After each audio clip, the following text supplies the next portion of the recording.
Why is it you don't think that Jordan is better than LeBron? You saw them both. I did. I saw him in person. Like, come on. Go James, man. Come on. Come on, Shad. I mean, because you think about it. Come on. Because he could do more. He could rebound better.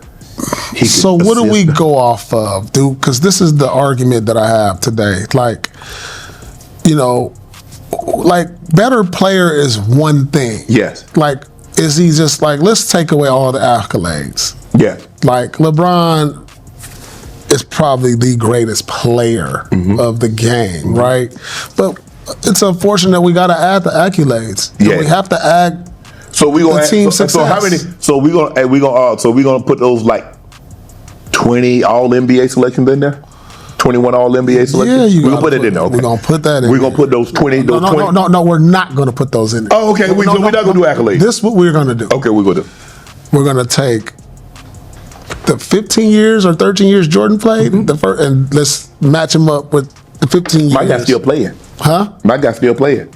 You can't say this guy. If this guy was, so we're crediting longevity as a reason. You make it seem like LeBron just out there. No, he's not out there. But I'm All saying NBA at selection. the peak of your superpowers. Did you see Jordan in Washington? I never seen Jordan disappoint in a big moment. Did you see Jordan in Washington? Yeah, I played against Jordan in Washington. Yeah.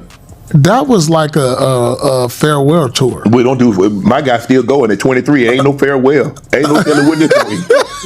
Ain't no witness. Ain't no telling. Hey, we gonna be dead when he retires. We got a book that's 1,000 pages and ain't the end yet. We ain't at the end yet. Oh man, you ain't lying. I mean, that's nothing's ever going. You're not gonna do that. Nobody's gonna do what he's doing ever again. LeBron. I mean, think about those points. Truth. But is this a statistical thing?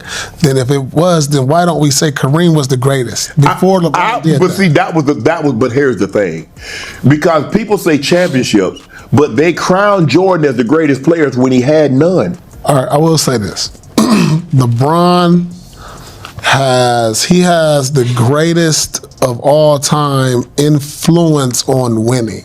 Okay, like. From day one, you put them on this team, they're a better team than what if he's not on it.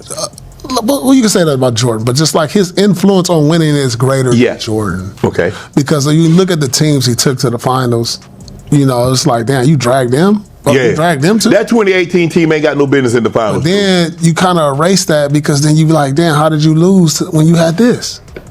I think if you think about it, the only time that I think LeBron really should have won the championship was against the Dallas Mavericks. He wasn't favored in any other championship, really. Does the journey matter? How you win? Does that matter? It does to me. It matters, right? It does. Like, because if you're saying Kobe became something different because he stuck it out with the Lakers and won without Shaq, that matters. When Shannon Sharpe sat across from Paul Pierce, it took only minutes for the basketball world to erupt. Jordan, LeBron, my guy's still playing. He can do more, rebound more, assist more. Sharpe's words weren't arguments. They were blasphemy to those who truly understood what Michael Jordan represented. What he called logic was really the echo of a generation that's forgotten what greatness looks like. A generation that confuses longevity with legacy and thinks numbers can capture magic. But greatness, true greatness, isn't born from years. It's born from moments. LeBron James conquered time itself. Michael Jordan conquered the limits of being human. They lived in two different eras, spoke two different basketball languages, and defined reality in entirely different ways. Shannon said, LeBron can do more, but more has never meant deeper. Jordan didn't do more, he did it perfectly. Every move, every shot, every finals performance, exact, unrepeatable, eternal. Jordan didn't chase stats. He created the standard by which they are now judged. And when someone like Shannon, a Hall of Famer, a champion, uses playground logic to downplay that, the world doesn't just disagree, it wakes up. Because this debate isn't about who's better anymore, it's about what we've forgotten. The moment we started mistaking endurance for excellence. The moment a generation stopped recognizing that greatness was never meant to last forever, it was meant to live forever. They call LeBron the king, but Michael Jordan never needed a crown. He was the storm itself. LeBron built his empire over time, but Jordan scorched the earth and rewrote history in just 13 years. One man needed 2 decades to maintain greatness. The other needed 6 seasons to redefine what it meant. Shannon Sharpe says, "My guy's still playing." But Jordan didn't stop. He simply walked away because he'd already finished the game. That's what stat chasers will never understand. True greatness isn't about outlasting time. It's about making time kneel. Jordan didn't play to be remembered. He played so no one could ever forget. And 3 decades later, they still can't. Every time someone says, LeBron can do more, they reveal they never witnessed Jordan in real time. Because if they had, they'd know his greatness can't be explained in numbers, only felt in silence. Jordan isn't just better, he's the reason the word exists. When Shannon said LeBron can do more, basketball's soul dimmed a little, because more means nothing without meaning. Rebounds, assists, blocks, those are stats. They measure effort, not eternity. LeBron fills the box score. Jordan filled the air. The atmosphere shifted when he stepped on the court. The crowd, the energy, the fear. LeBron influences the game. Jordan owns it. That's the line history draws. But today's fans call it context, forgetting what real pressure looked like, before cameras, before clicks, before comfort. They forgot what it meant to face Detroit's bruises instead of Twitter's opinions. People often forget that when Michael Jordan entered the NBA, it wasn't a league of influencers, it was a battlefield of killers. He didn't join superstars, he forged them. He didn't ask for help. He broke challenges until loyalty formed around him. Scottie Pippen didn't make Jordan great. Jordan made Pippen rise. Phil Jackson didn't show Jordan how to win. Jordan showed Phil what true winning felt like. While LeBron James has needed control over rosters and coaches, Jordan only needed one thing: the ball. That's the real context of greatness. It's not just about what you do, but how the entire league changes because of it. When Jordan played, franchises shifted strategies, lineups, and even futures just to try to stop him, and most still failed. That's not just success, that's dominance.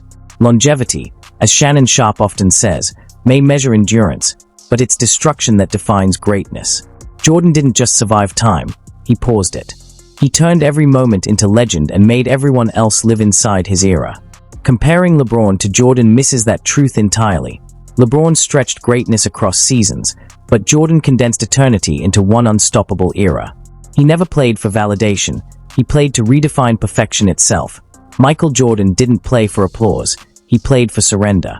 You didn't admire him, you submitted to him. That's the part Shannon Sharpe and his followers miss. They mix up greatness with productivity. Jordan wasn't just efficient, he was inevitable. You couldn't measure what he did, you could only feel it. The hush before the fadeaway, the fear before the whistle, the quiet knowledge that the game already belonged to him. That's the essence they've lost, the soul they traded for stats and spreadsheets. LeBron James may do more, but Jordan built the very reality others now play in.